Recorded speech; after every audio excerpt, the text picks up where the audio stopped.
അങ്ങനെ ക്രിസ്മസ് കഴിഞ്ഞ് പിറ്റേ ദിവസമായപ്പോഴത്തേക്കും മോൾക്ക് വയ്യാണ്ടായി.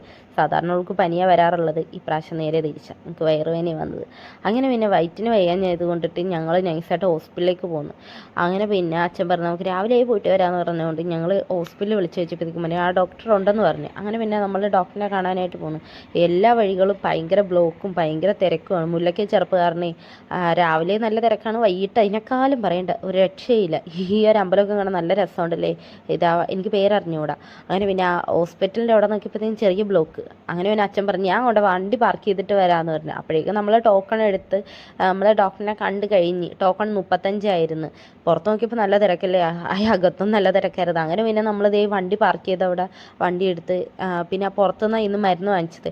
പിന്നെ പുറത്തുനിന്ന് മരുന്നും വാങ്ങിച്ച് പിന്നെ ഞാൻ പറഞ്ഞ അച്ഛൻ അന്ന് നമുക്ക് കുറച്ച് മീനും മേടിച്ച് പോകാമെന്ന് പറഞ്ഞു. അങ്ങനെ നമ്മൾ പൂങ്കാവ് മാർക്കറ്റിലാണ് വന്നത്. അവിടെ വന്ന് നമ്മൾ ചെമ്മീനും കുറച്ച് കക്ക ഇറച്ചിയാണ് വാങ്ങിച്ചത്. അങ്ങനെ പിന്നെ കക്ക ഇറച്ചി മേടിച്ച് അങ്ങനെ നമ്മൾ വീട്ടിൽ വന്നത്. ഡ്രസ്സ് മാറുതേ നമ്മുടെ കഥാനായിക ഇവിടെ ഇരിപ്പുണ്ട്.